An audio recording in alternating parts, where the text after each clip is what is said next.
Ball. So I'm gonna do the recap from this WrestleMania weekend, and I was going to do NXT and Mania separate, but I've decided to include NXT with WrestleMania 34 because NXT was so good. I'm just going to tell you to go watch it. Like, I have nothing negative to say about it at all. Like, first off, it's been the best takeover ever.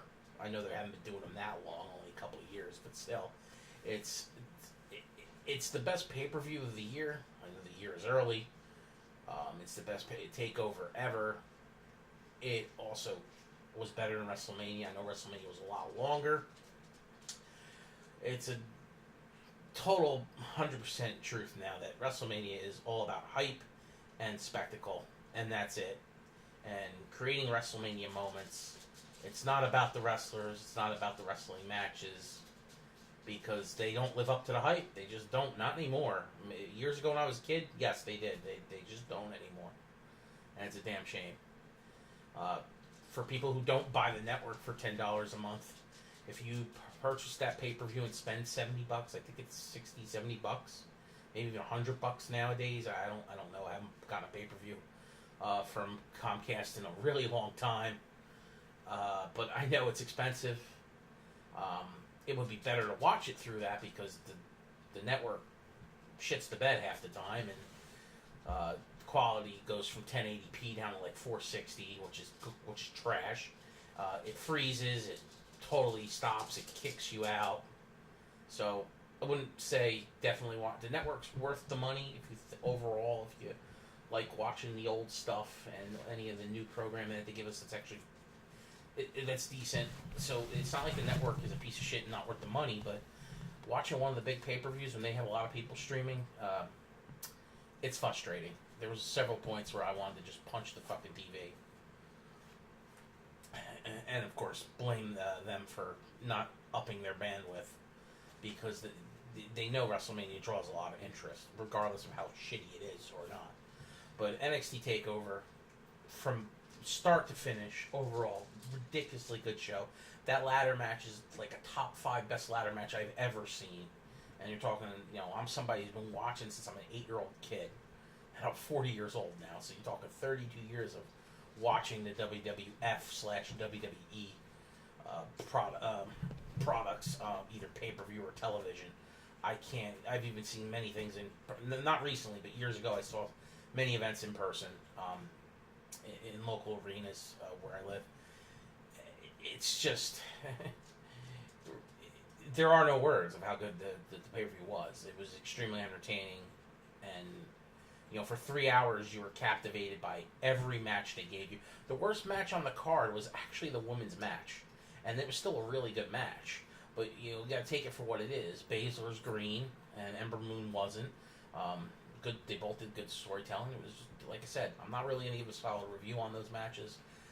Just if you haven't seen it, go watch it. It's worth the 3 hours. I know everybody's like, oh, it's developmental. Yeah, well, the developmental guys and gals are kicking the shit out of their main roster rivals. So they bring it, and they freaking blew the roof off the arena and made a real memorable night. Now you get to actual WrestleMania. Now, I did the predictions and uploaded those, and I was right with maybe half of them. Definitely some swerves that I didn't see coming. I did not see that Braun Strowman shit at all. I am mortified at what they did with that. Not because of the kid, getting a little moment. It's an awesome feeling, I'm sure, as a fan to have something like that happen to you. But to pluck a fan, especially a 10-year-old kid out of the crowd, and have him in a match with the wrestlers, I know he didn't physically do anything.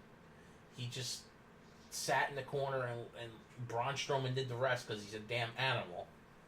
But no, I'm sorry. It's not a feel-good moment. It's rather despicable. not to the fan, to the wrestlers in the ring, especially the ones losing the titles. And those titles now mean absolutely jack shit. It's a shame. All right, so the pre-show starts out. 2-hour pre-show. I kind of figured it was going to be mostly wrestling. It turned out to be mostly Renee Young talking about all the video clips that were shown on every goddamn match, because WrestleMania had like 14 fucking matches. Ridiculously too big of a card. 7 hours. Too long of a pay-per-view. The 2-hour pre-show, now I know it's on the network and on USA, and they're trying to bring people in that are watching USA. Oh, let's watch the network. If you wanted to draw people to WrestleMania that are watching the pre-show and don't have the network or haven't bought the pay-per-view yet, you need to have better entertaining stuff on the pre-show than what they had. The best thing was the Cruiserweight title match, and that got only 10 minutes, if that. Not enough time. Even the girls, their battle royal, got not enough time. The men got the most, and that battle royal was bad. I don't know if it's saying put another match on the card that really draws people in, but maybe do some sort of creative writing thing that kind of like they did with John Cena to draw people's interest, to say, oh my god, that just happened. I want to really watch pay-per-view, because you don't get that with the pre-shows. They've been shitty every pre-show they've done. They're just bad. This pre-show literally was about not even 40 minutes of wrestling matches, and almost an hour and a half of Renee Young talking to Booker T, John Roberts, and somebody else. I don't even remember who it was. Oh, it was David Otunga. So, why do we need to see video? They show us video packages during Raw and SmackDown. Why do we need to see them again? Unreal. And they're going to show you the video package for each match before the match fucking starts. So, it's just constant video packages. Like, yeah, WWE, you're an entertainment company, so yeah, of course you're good at editing. Great, thanks. We know that. Visual effects, good. The men had like 25 minutes. I ended up being right on one of my picks. I picked Matt Hardy. I also picked Elias, who wasn't even in the damn match. Turns out he did something later, but he didn't have a real wrestling match. He just had a moment where he came out and got his butt kicked after interrupting John Cena, and that's it. So, we did get to see Brother Bray. Bray's back. He looks like he's going to be babyface now.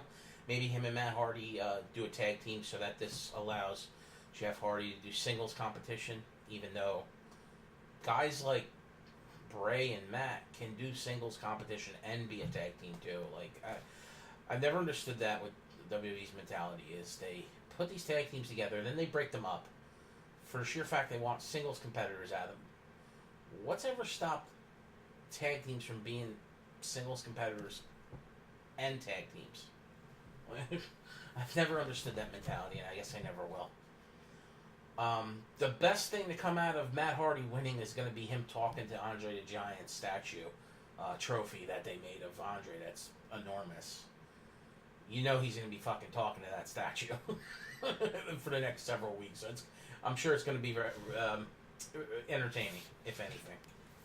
And we get to see what they do now with him and babyface Bray Wyatt. The next match turns out to be the Cruiserweight Championship match that we were all expecting. It delivered, but not to the level that it could have, which they're definitely short-sighted in the amount of time constriction that they gave it. You know what it was? They had so many fucking minutes used up in video packages, and then the Andre the Giant Battle Royal took like a half hour, or 25 minutes. So then they started realizing, oh my god, there's only like 30 minutes left until the start of WrestleMania, because the pre-show is not actual WrestleMania, even though people say it is. It's not. Because if you buy the DVD, the pre-show is never on the DVD. And if you look on the UI on the network, the pre-show has its separate clickable button, which means it's not WrestleMania. It's the WrestleMania pre-show, hence the word pre. So stop thinking it's WrestleMania. It's not. Uh, I mean, I thought Mustafa Ali was going to win this. Obviously, I was wrong. Cedric won, but either one of them could have won. I mean, they're both baby faces, and they're both extremely talented wrestlers. They got to get better on the mics, but their in-rings are really good. They do what cruiserweights do, and it's a lot of high-flying stuff, and that's exactly what we got here. But I found it funny that the presentation of the title after this tournament was kind of short-lived, too. They, handed him the belt, and that was it. They panned off and didn't even do a shot of him holding the belt up. It was just, and if they did, I sure as hell didn't catch it. There was a little bit of a hug with the general manager of 205 Live, but that's it. It didn't go over the way it could have. They kind of short-sightedly screwed over the cruiserweights for a second year in a row. I wonder if both these guys will be out of the company by next year's WrestleMania, like the two that were in the championship match for the cruiserweight title pre-show last year, because that's how much they care about cruiserweights in WWE. They give two shits. At least that's what the perception to me is. Then you have the Women's Battle Royal, which them promoting it as the first time ever is a load of bullshit, because there's been Women's Battle Royals at WrestleMania several times before, just to get the women on the card. This one was weird. They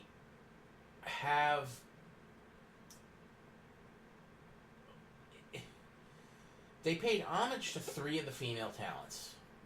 Becky Lynch comes out first to her music. Then a bunch of the women that are participating come out to New Orleans music altogether. Then you have Bayley and Sasha Banks come out separately with their musics at the end.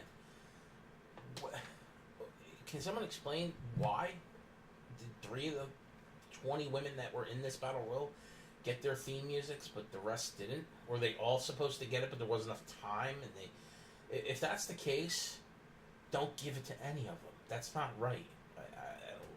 I don't care if those are more prominent females that are in the division. It's just not right. It totally makes no sense. But I'm not Vince McMahon, so I don't know. Naomi ends up winning the match after we did get interaction between Bayley and Sasha. Not enough. It was, once again, kind of felt like they weren't giving us enough time. I don't know what that is with them not giving enough time to some of these things to brew or for these matches to have. Because it also, I'm going to get to it with a couple of the actual WrestleMania card itself, of a couple matches that kind of seemed like they were restricted in the amount of time they were given. Anyway, to start out with the first match of the night, ends up being one of the best matches of the night, is the triple threat IC title match between The Miz, Finn Balor, and Seth Rollins, where we get Seth Rollins to win via curb stomp, actually pinning the champion, and winning his first Intercontinental title to solidify him as a Grand Slam champion in the company. He has now held every belt there is to hold that's part of the Grand Slam genre. I don't believe he's had the Universal title. I would have to double check that.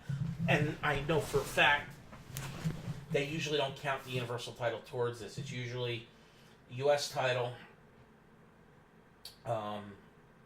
Intercontinental title, WWE title, to be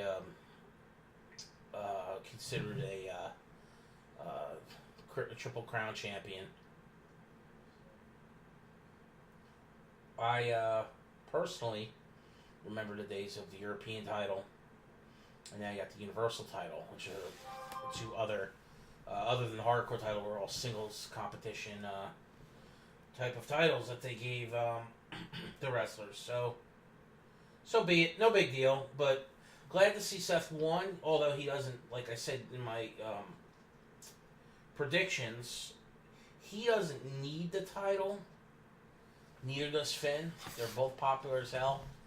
But I totally was in agreement to myself in my predictions that The Miz was not walking out of WrestleMania with the title. We might see him on Raw tomorrow night, or I should say tonight. And then that's it. We're not going to see the Miz for probably a month. or a few weeks, he's going to be allowed time off to be a brand new father. I'm 100% certain that they're going to allow him this time to go be with his newborn daughter and his wife, which well deserved. Bravo to The Miz. I really like The Miz. I think people give him shit for no reason. 10 years ago, you could have given The Miz a ton of shit because he was green. He is not green anymore. He's good in the ring. Not great, but good. He's a believable talent. He's great on the mic. He never misses, really. He never gets hurt, is what I mean. And nor does he hurt who's in the ring with him. He's an A-plus talent as far as I'm concerned. When you can do all those things, you're an A-plus talent, regardless of who you are and where you came from. He's paid his dues. He is a legit superstar. So people need to treat him like that. I have a feeling now with the IC title bout, we might get a ping pong between Finn Balor and Seth Rollins. I have a feeling that Finn is going to win this Intercontinental title soon. And they might start doing that with the title a little bit here and there, because if Brock Lesnar stays Universal Champion and he keeps his mitts on that title, then you need the other top talents in the company to have something to fight for, and that might be the IC title. If they leave the IC title on Raw, too, I mean, are they giving it to Seth and then Seth bouncing this back? We'll see. That's coming sooner than later in a few weeks. We will see the shake-up with the new draft for the upcoming year. Because remember, everybody, like I said in my prediction video, WrestleMania is not in the middle of the season. It is the start of a brand new season for WWE Entertainment for the next year. All new storylines, new UIs and stuff, new theme musics, new talents all come up to the main roster, stuff like that, and this all happens this time of year, every year. So it's kind of like NASCAR. Doesn't quite start in January of the new year. It starts, in a specific, time. They have their major event, and then they start a new year and start counting their points for NASCAR. Well, WWE doesn't do a point system. They just do storylines and stuff like that, and who's on what roster and who's got what title. So, like I said, this is the start of a new year. Excuse me for that. And the next match was one of those dream matches that were going to be once in a lifetime to see, and it was good, but wasn't great. But it was solid. I'm not hating the ending. I would have wrote it differently, but I'm not a WWE writer. I'm not part of WWE Creative. This is fine, because at least it doesn't put Asuka in that hole of, oh, she's got to win because we got to maintain the streak. The streak is now gone. And if this is the one loss she ever suffers, I'm fine with.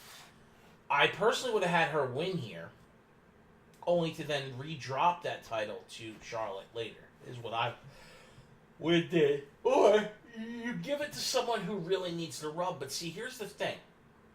I don't think WWE's ready to give any of their young women talent the rub. The only young one I thought that they would have given Asuka a chance to lose to would have been Paige, but Paige is not around. She's there, but she's out. She's injured. Don't know if she'll ever be back in a WWE ring to wrestle. I'm hoping that eventually she does make it back like Daniel did. It's a totally different injury, but still, I'm hopeful. I don't think any of the I don't think Carmella or Nia Jax or Peyton Royce, who's in development, or Ember Moon, any of these young girls that are coming up, Kairi Sane maybe, could eventually get a rub from beating Asuka down the road and be the one to break the streak. So you give it to your veteran champion that is your best talent or one of your best talents in the company. And Charlotte's really the standard, if you think about it. She's Ric Flair's daughter. She is a legacy of a great, an all-time legendary great wrestler, Ric Flair. It's her father. This is a Flair legacy thing. I fully am 100% in belief of that. They want Charlotte to be as much of her father as she can be. Whether she becomes a 16-time women's champion or not, it's going to be the winning accolades and stuff like that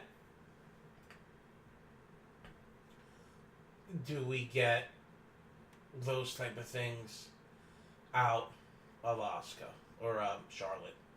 And so far we have. I mean, she's been a multi-time champion already.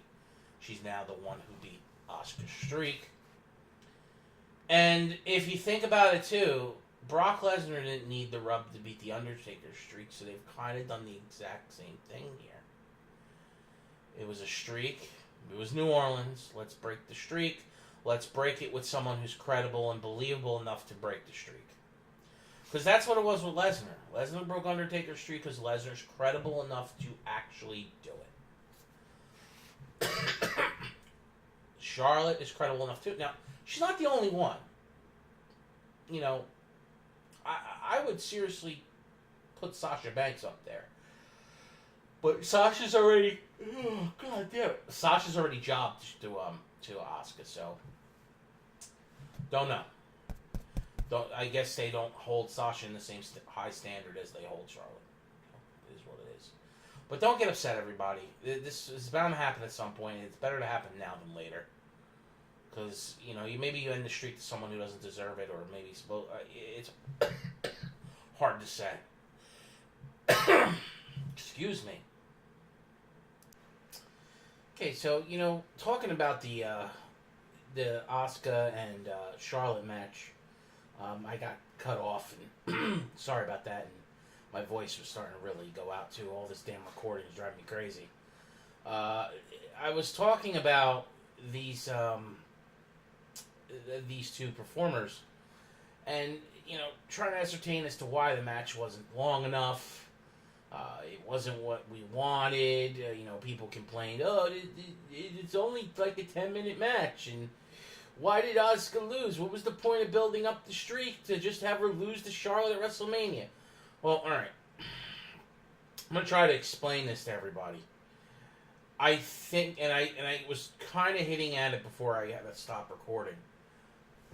Charlotte is the daughter of legendary Ric Flair. So she is a legacy. She's also homegrown and really living up to that legacy. Like, her in-ring is gotten really good. If you look at Charlotte 5 years ago in NXT to what she is now. Now I know everybody, oh, she only has a certain moveset. Listen to me. The in-ring performances of all these performers is a certain skill set and a certain move set to help choreograph the simulated combat that is professional wrestling. They do specific skill set moves, and they don't try new stuff all the time. Like we saw her do a Spanish Fly. It's WrestleMania. They know moves that they don't show us. So don't be like thinking that just because they don't show it to us doesn't mean they don't know it. No. These performers know moves that they don't show us. They also take away moves that they've done for years to, you know, kind of fit in their amount of time that they're given per match. Like, especially on the Monday night and Tuesday night shows. You know, they have to deal with commercial breaks and stuff like that. There's rest periods. There's a lot that goes into a match. Their opponents need to know what moves they're going to do. See, having a specific skill set or a routine, well, let's say, a specific move routine, is not only a way to figure out how much time they're going to need in the ring to perform all these moves, but their opponent only has to remember which moves they're going to do because that's part of their moveset. If they're going to constantly do stuff that they don't normally do on the fly, then you're going to see a lot more in-ring communication, or there's going to be what the business tends to call is a ring general. There's not too many ring generals in the women's division because the women's division doesn't have a plethora of seasoned veterans. You all know who the seasoned veterans are in the women's division? It's Natty. It's Mickie James. And those two are right at the top of... Oh, and Alicia Fox, actually. Those three women have been in the company the longest. Then you got the next group is Charlotte, Sasha Banks, Becky Lynch, and Bayley. There's a couple other girls I'm missing. There's that group who have been, let's say, the 3 to 8 year group, somewhere around there. And then you've got your girls that are 4 years or under. Your Paiges. Okay, there is some girls coming up from NXT that have more senior status in the business, but they don't have WWE status. You're talking NXT for a year, and then they're on the main roster. So, no. Performance Center for maybe 3 years. It's not the same. There's a certain awareness that you need to have on the main roster. It's known. And if you don't know that by now, then what the hell are you watching? You don't follow wrestling that much, then maybe you shouldn't watch it no more, period. I'm going to tell you. So, I'm glad that the streak's over, because streaks screw up creative. Oh, we can't have her lose or him lose because that screws up the streak, and how do we get out of a... You basically bottleneck your creative into a corner. They can only go one way. Look at the Mixed Match Challenge. We knew Asuka wasn't going to lose. They kept talking about it. She can't lose even if The Miz gets pinned. That's a loss for Asuka. It's going to mess up the streak. So they were going to win. You knew no matter what they were going to win. And what's shame is Mixed Match Challenge was, in my opinion, a success. It was really good. I mean, I actually enjoyed a lot of the interacting between the men and the women in those matches, more so than the stuff that was on regular TV for Raw and SmackDown. And I know I'm not talking about WrestleMania, but I'm just trying to give you an idea as to why we've seen Charlotte doing moves that we don't normally see her do, why the match was too short. My opinion was Charlotte was injured. You saw her bleeding from her elbow. She couldn't even put pressure on it at all. She tried. She then wound up posting up in a tripod figure 8, as opposed to, the bridge that she normally does with both arms and legs with the figure 4. So she was definitely injured, everybody. I just hate to say that. It was noticeably she was injured, and to still be able to perform and she injured herself about halfway through the match. It was on that spill into the outside where she got hurt, because she wasn't bleeding before that. So something happened where she hit something hard, or I don't know. She busted something, scraped her elbow. Maybe you also can see her if you watch the match carefully. The whole rest of the match, after she dings her arm, she's shaking her arm. There's a problem. I'm hoping it's not serious. I'm hoping it's just a couple weeks and she'll be good to go. They could keep her out of the ring, and they could just have her for the pay-per-view coming up next month, and be good to go. I mean, rather than she's too injured and she's got to drop the title. Because that would suck. Because if that's the case, then she should have probably just...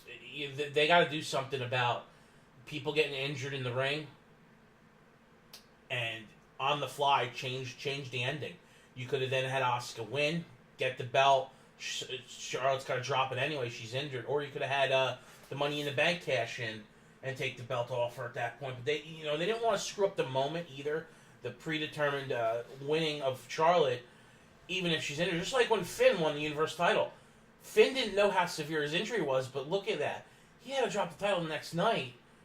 So that match was useless. It did Finn no justice other than he captured the Universal title for 24 hours. So he gets the mantra of first ever Universal title. That's the only thing it did for Finn. But he got no run, and he hasn't been in the Universal title picture since almost 2 years now. It'll be 2 years this summer since he won that match. This SummerSlam will be 2 years, and he's not even in the contention for that title. He's only in contention for the Intercontinental title. What does that tell you, everybody? What does that tell you? It explains a lot right there.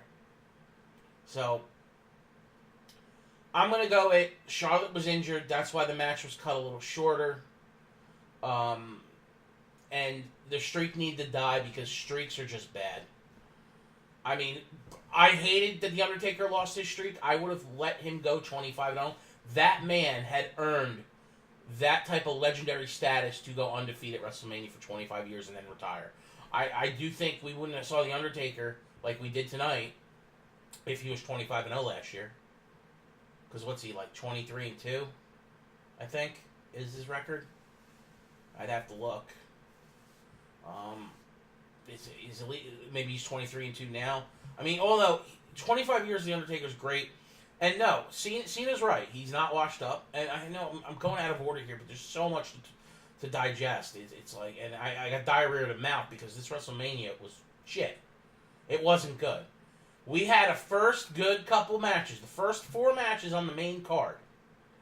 The pre-show was decent too. So the second hour of pre-show into the first hour to 2 hours of Mania. So about half, it's a half show. So we got a half glass empty and a half glass full type of pay-per-view. I would say after the Ronda Rousey, Kurt Angle winning, it went downhill. Yeah, the Nakamura and AJ Styles match was okay, but it wasn't the dream match we were waiting for. We've seen that. Anyone who's a fan of those two guys have gone on the internet and looked on YouTube or something and found that the video of them at Wrestle Kingdom 10 years ago or 8 years ago, something like that. It is a while ago. You definitely could tell it was a while ago. AJ looks a lot younger. Shinsuke kind of looks the same, but AJ definitely doesn't look like he looks today. And they killed it. They didn't kill it at WrestleMania 34. It was just an average match. Now, I'm going to mention this here, even though it's out of order. AJ might have not been able to go full throttle, and Shin would hold back as well if he's not at 100%. I don't think AJ was at 100%. He was noticeably injured a couple weeks ago, and look at how the programming was done with him on TV because of that injury. They kind of limped him into the storyline. He didn't do anything major. He didn't have any matches. And, I mean, or as many, wasn't involved as much as AJ usually is. So, I don't know. I don't know what else to say about that.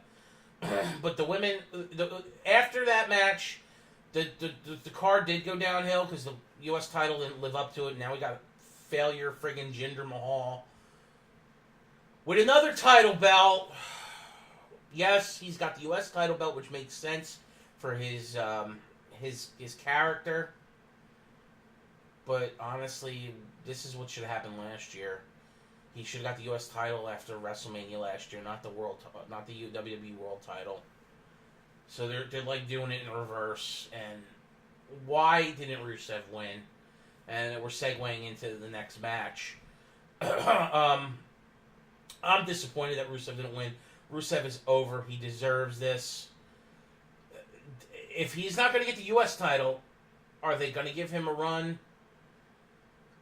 against Shinsuke? I think Shinsuke is going to get the WWE title.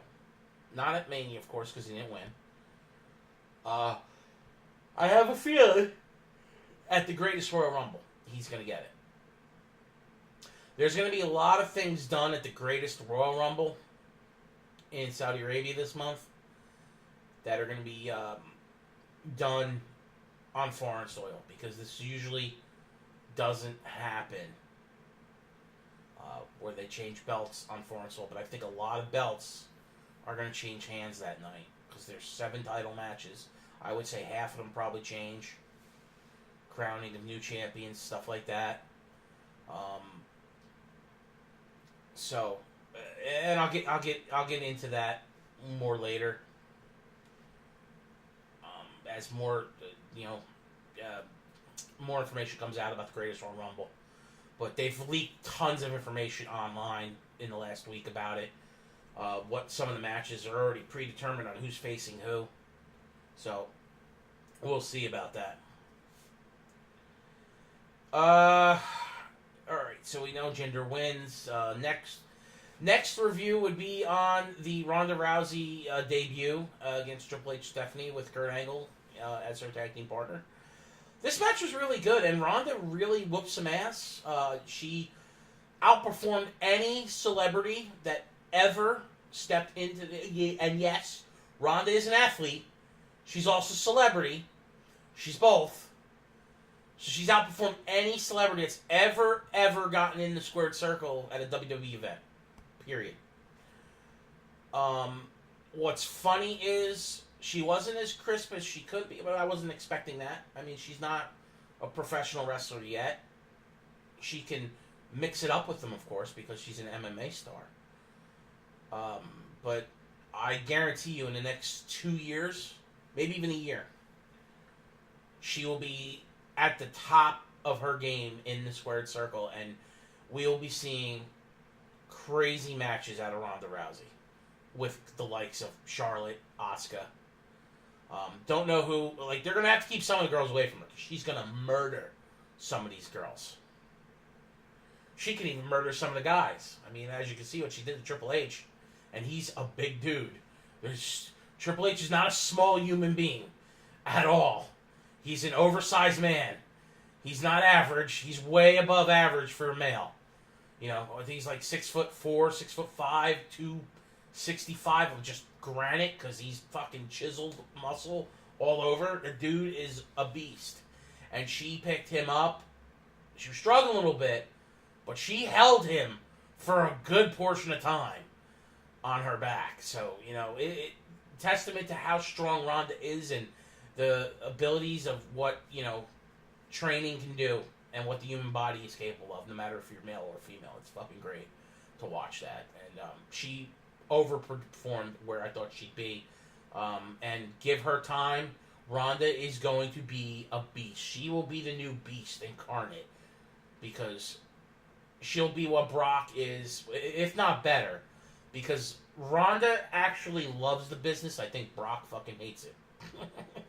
He does it for the money. Brock doesn't do it because he loves it.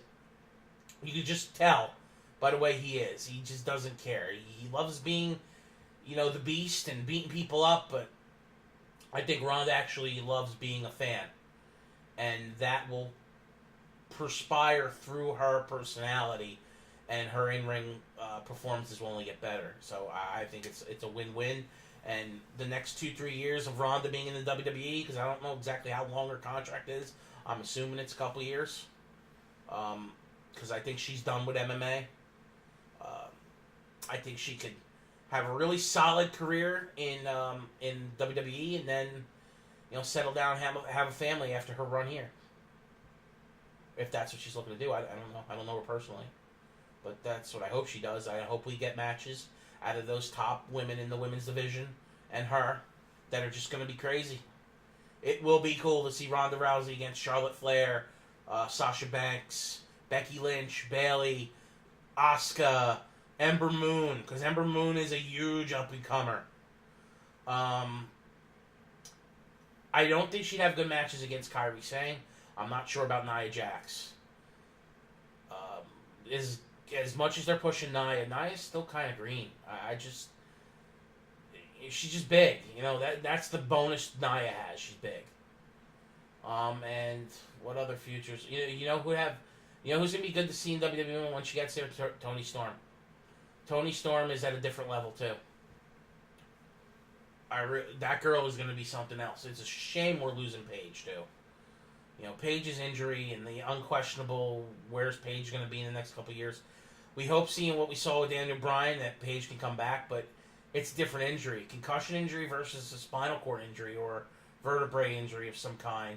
She might even have a degenerative injury, kind of like Edge. So it's all uncertain. It's all hearsay until she actually comes out and retires,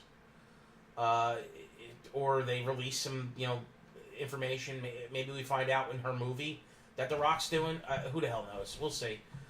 But I can't wait to see Ronda Rousey face some of those women. It's like I said, shame we're losing Paige, but we still got several talents. I hope I didn't miss anybody. That will be well worth to see her in the ring with once Ronda's, you know, not wet behind the ears in the ring. I'm not saying she's wet behind the ears per se skill level with her MMA background.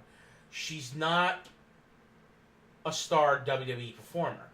She has to learn that part of the business. But she'll be fine. If we've seen a glimpse of what Ronda's capable of, and it's only going to go up from there. So, kudos to that. Great first time performance. It was awesome to see her ragdoll Stephanie.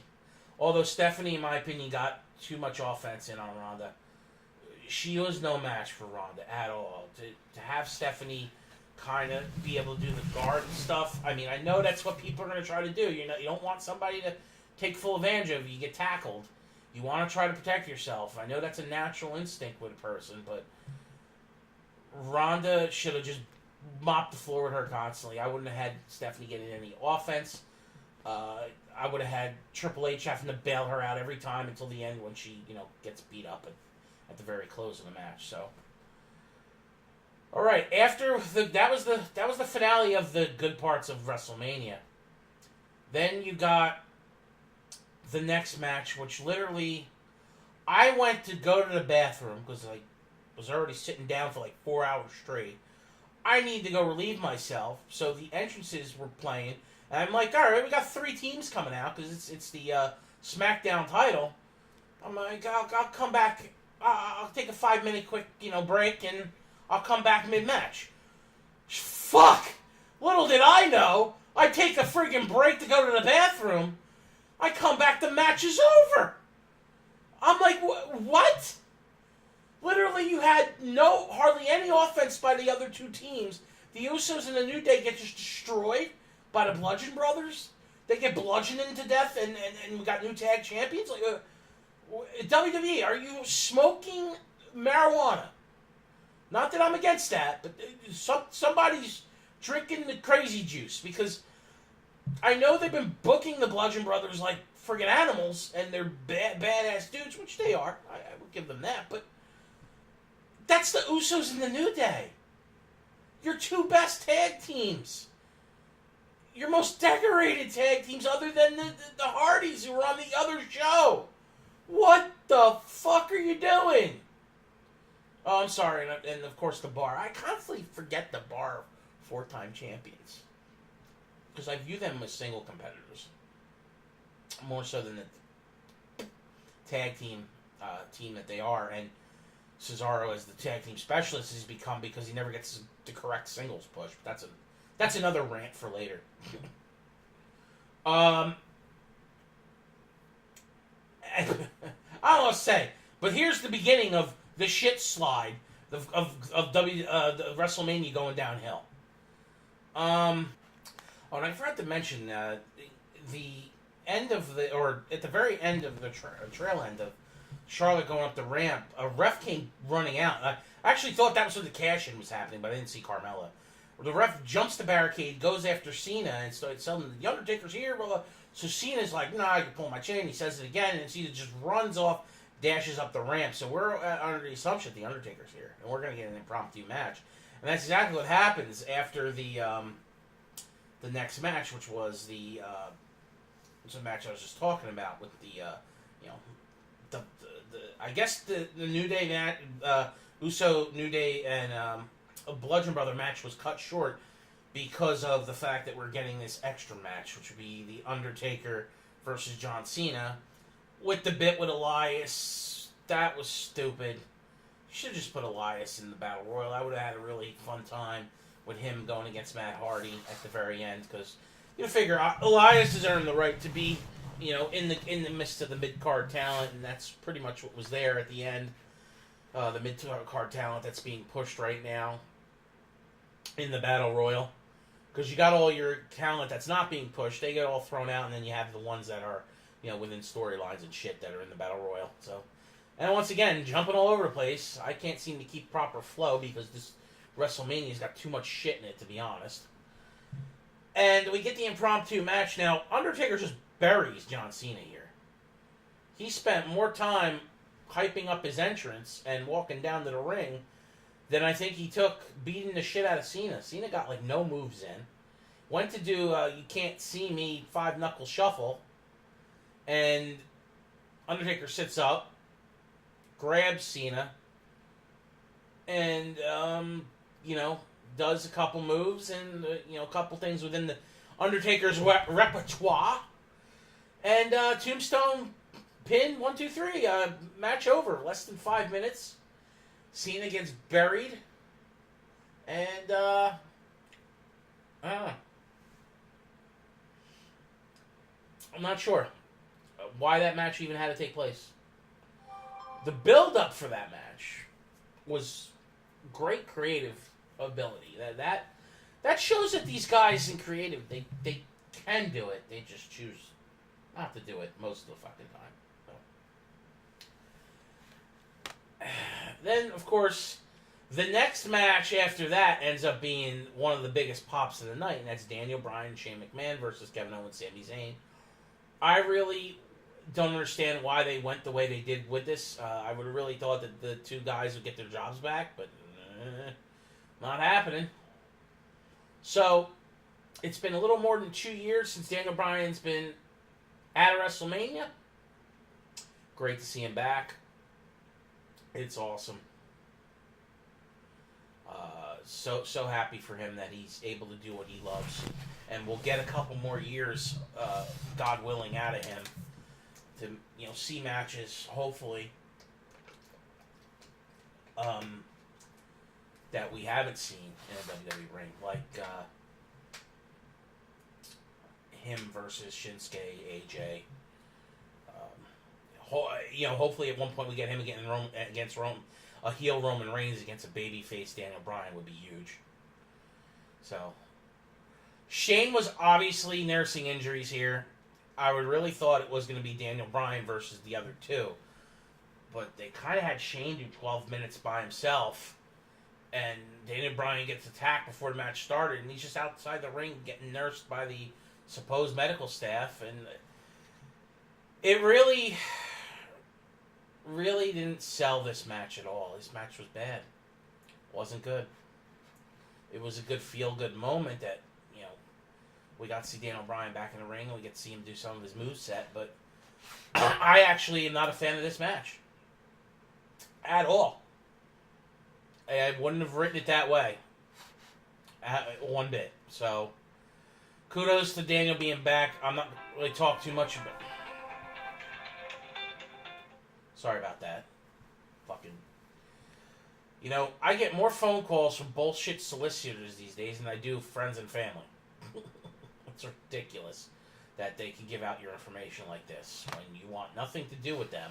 I don't want to buy your crap. I don't want to. The best one is the phone calls I get about my warranty for a car I don't even own. I don't own a car anymore. I'm not able to drive anymore. So I don't have a car. So my warranty hasn't ran out because I don't have a car. So it's all just nonsense, these fucking phone calls. And if you get these phone calls too, do what I do. Either ignore them or when you're in the mood, answer the phone and fuck with them. Because in my opinion, they have the worst job in the world. They deserve to be treated like scum. Don't treat them like a dirty pig, but treat them like they should be treated because they're annoying you. Like, I just make noises and gurgle and I'm obnoxious. But it's because I think that I would never have that job. When I tried telemarketing when I was 18 years old, I quit that job real quick because it was shit. It's horrible. It shouldn't be allowed. You should only be allowed to call someone if you have their information from doing business with them, not cold calling them. I used to hate cold calling when I sold cars. I was like, it just feels wrong. Now, if the person maybe didn't buy a car from you, but they bought a car from another salesman that's no longer with the company, but they did business with who you work for, that's something else. That kind of cold calling, I wasn't against. It was the pure, just pick up the phone and dial anyone. That's just weird, man. It's weird. And these automated systems that sound like people, but they're not people, treat them like shit because they're not people. And these fuckers that call you, it's wrong. They should pay your phone bill for tying up your fucking minutes. Because, the home phone doesn't exist no more, so they call your cell phones. Now, I know that everyone gets unlimited calling, but I don't care. It's my phone. I pay for it. Don't fucking call it if you have nothing to do with me.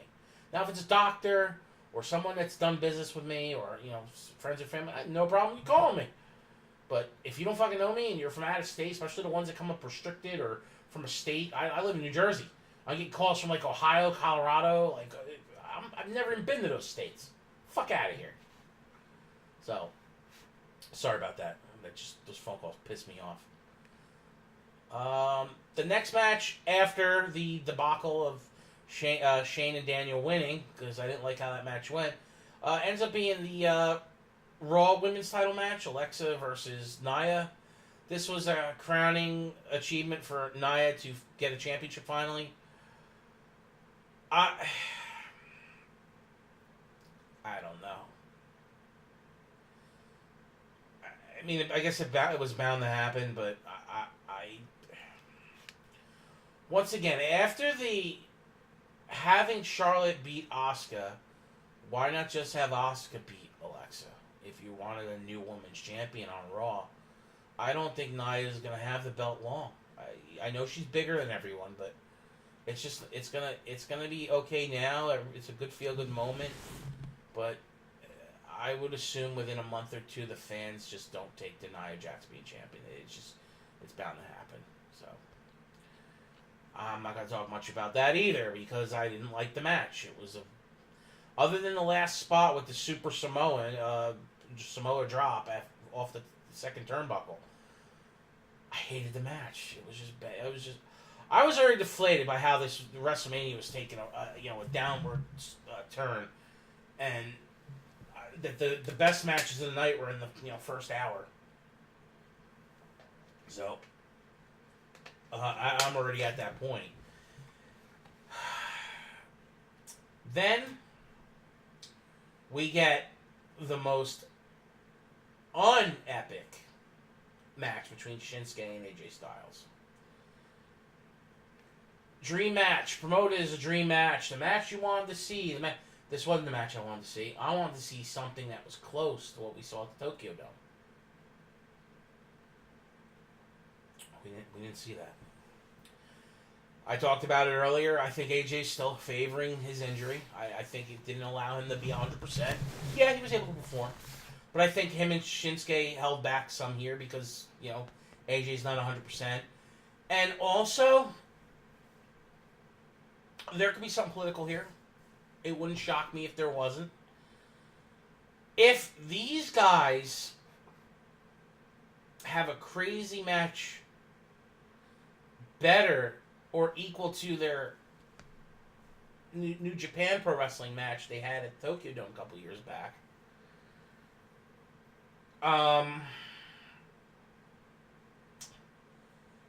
what does that say about the Brock Lesnar Roman Reigns main event? I mean, yeah, we're going to get we've already seen that show. I have a feeling, and I was right, that the Brock Lesnar Roman Reigns match is going to be very, very reminiscent to WrestleMania 31, where those two went at it, and then, the cash-in happened, and that made the whole match and night. Seth Rollins saved that match. So, we're going to see, a match just like that, because that's, what does Brock Lesnar do? He victimizes people, he punches them, he kicks them, he knees them, he F5s you and German suplexes you and belly to bellies and just throws you around like a ragdoll. That's what Brock Lesnar does. So what kind of match are you going to see other than that? I'm going to actually state that the Goldberg 8-minute match with Goldberg last year at WrestleMania was better than Brock Lesnar and Roman Reigns this year. And that this Brock Lesnar Roman Reigns match was pretty much mirror to the one at WrestleMania 31, where the match was saved by a cash-in. I don't know what else to say. It's just... But, I mean, AJ retains. Shinsuke turns heel. I'm glad he's turned heel. Maybe he'll be champion now. I don't know. It's just... I don't even want to do this fucking review anymore. Because this pay-per-view was shit. Overall, it was shit. For a 7-hour fucking show, it was god-fucking awful. These WrestleManias don't live up to anything. They're just garbage. If you pay $50, $60, $60 or $70 or $100, whatever the fucking actual pay-per-view costs this day and age, because it's only $10 from the network. The network fucking freezes, goes to 460p. You can't get 1080p because the stream can't fucking hold it. If you paid all that money, you get the legit pay-per-view from Comcast or Dish Network or DirecTV or the fuck you provider is, because they all suck cock too. If you paid that kind of money, I feel sorry for you, because it's not worth that money. It's not. It's a fucking hype fest. It's been a fucking hype fest for years. The last good WrestleMania was when Daniel Bryan won, but that was the only good thing about that WrestleMania. If you go back and watch these WrestleManias the last 5 fucking years, they've all been complete shit. Yeah, you got the feel-good moment. Austin comes out, he throws, kicks somebody, the stunner, does some beers. You see Hogan the one year, The Rock another, moments and stuff. That's all they talk about. WrestleMania moment. Shut the fuck up and give us legit good content. Give us what NXT gave us on Saturday fucking night on the goddamn main roster.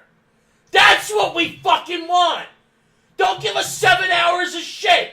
Give us fucking 3 hours or 4 hours of solid fucking memorable performances that we can talk about with our kids and our grandchildren in 20 or 30 fucking years, WWE. Completely fucking tired of shit as a lifelong fan. Fucking can't stand it no more. That's why I don't want to do reviews. I don't even want to know what I can do with my goddamn YouTube channel, because I started this last August. Let's do a review on Monday Night Raw and SmackDown, because you know a lot about the WWE. You've been watching since you're 8 years old, so don't talk about it. A lot of other people talk about it. And then you can do reviews on the pay-per-views and stuff like that. And then I take a break because the literally creative team has the creative knowledge of a fucking gopher. Alright? I definitely could create better than them because I've seen what good creative does. I went through the Attitude Era. It made sense. It was fluidic. There was just total fucking awesome storylines. Week in and week out, made captivating. You wanted to turn on the remote and put fucking USA Network on and watch the shit. You don't want to do that no more. It's cringe fucking worthy. Alright? And I hate using that word because I think that's more a word for these fucking snowflakes that prance around on TV and in social media and the internet these days. It drives me fucking crazy. But the goddamn product that you motherfuckers are giving us is complete shit. And if I'm one of the performers that have to do these fucking matches, if I'm a seasoned veteran and I'm not one of the rookies, they're just getting in the main roster. If I'm guys like, Cena and Randy Orton and Undertaker and all these guys that have been doing it for 5, 10, 15, 20 fucking years, they should be like Brock Lesnar felt in his match. He dropped an F-bomb, motherfucker. Yeah, that's damn right, motherfucker. Because he's pissed.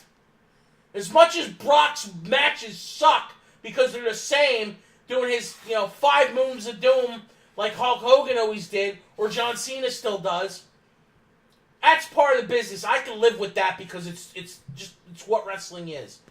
But these fucking matches that are all hype and don't deliver every fucking year, stealing people's hard-earned fucking money to watch these fucking pay-per-views, is a goddamn travesty. Just like your stupid scumbag video games, like 2K Sports. It's nothing more than money grabs. Fucking WWE Supercard.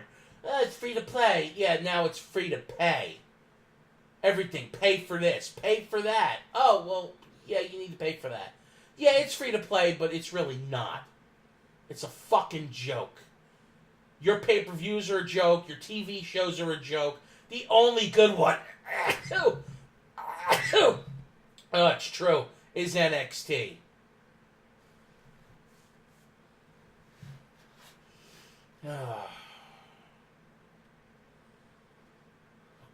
I gotta bring this up too now.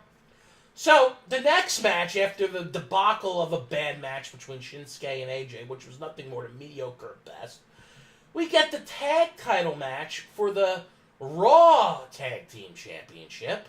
Braun Strowman and Mystery Partner against The Bar, Sheamus and Cesaro. Oh my fucking God. They hype up, well, you know, you're used to WrestleMania of someone making a comeback or reappearing that hasn't appeared in WWE programming in years. We all thought that was going to happen. No. I even stated on one of the prediction shows I did, I don't know if it's NXT or WrestleMania, if they would have done a cardboard cutout of fucking Hulk Hogan and have Braun put it in the corner and start talking behind it like, tag me in, brother, you know, do something stupid, like, I would have fucking marked out like a crazy man, laughing my ass off. They could have even paid Hogan maybe to do a voiceover or something. I don't know. Would have been friggin' funny as hell. But no, let's bring a random kid, random 10-year-old out of the crowd. And then it turns out it's not random. He's the son of a fucking employee. One of the refs.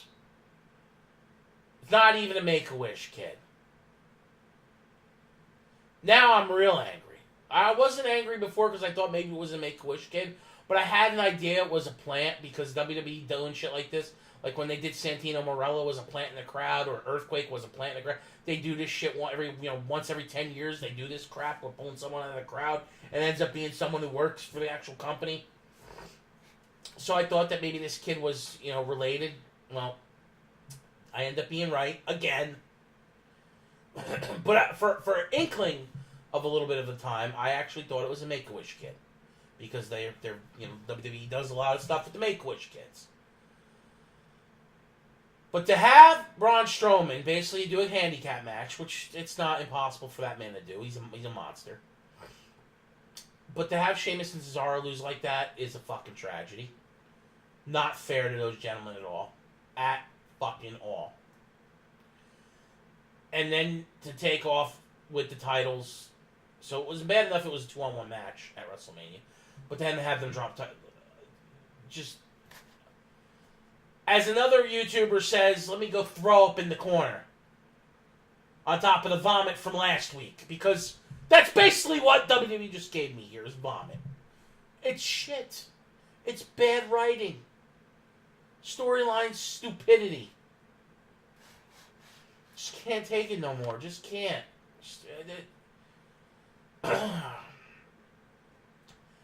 And then we get the final match of the night. The big Vince McMahon hard-on. We're going to have this match. And I wanted it 4 years ago, but we didn't get that match. It got interrupted because the fans were angry, and we decided to give them the cash, and it never happened, which was great, but still.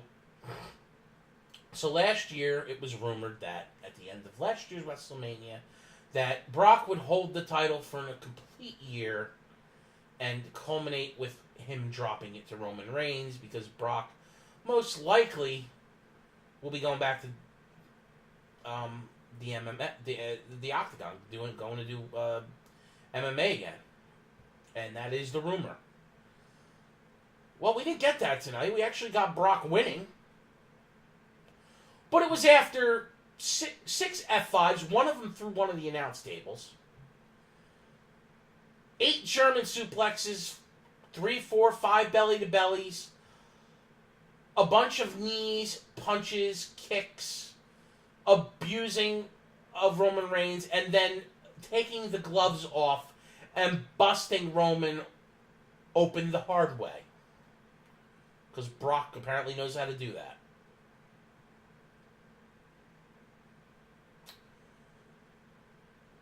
Roman did get some offense in. 4 spears. I don't know, half a dozen Superman punches. But that's really all that match was. And it was very reminiscent of their match at 31. And of every other Brock Lesnar match there's ever been. With the exception of him getting his ass kicked by Goldberg in less than 2 minutes. Officially, the 2 best matches out of Brock Lesnar in the last year were by 2 former TNA talents. AJ Styles and Samoa Joe. The Goldberg match was good, but I'm going to put those 2 higher than the Goldberg match. Cena, he victimized 3 years ago.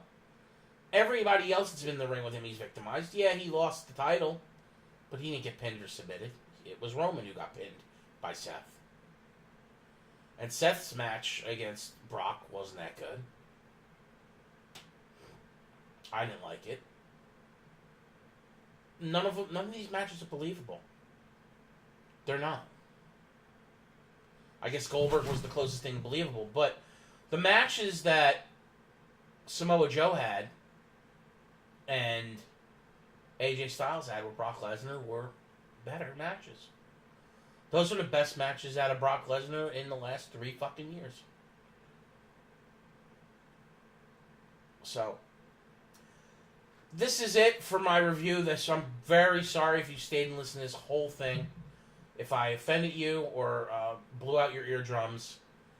And this review is shit, and it's not good. And I'm very sorry for that. But I might as well. It's about an hour long.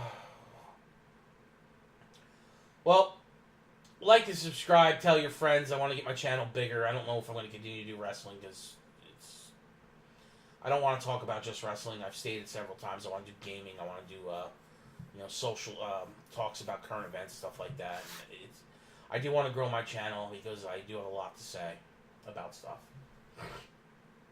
Wrestling is supposed to be one of my favorite things to talk about. And WWE is god-awful lately. So, anyway, I will do a review on the Raw after WrestleMania. Because the Raw after WrestleMania is usually better than WrestleMania these days. We'll see who gets called up and who shows up that's rumored to be back in the company. And we'll go from there. So tune in to Tuesday for some sort of Raw after WrestleMania review. This is your pal Earball. Like, subscribe, follow me on Twitter. Peace.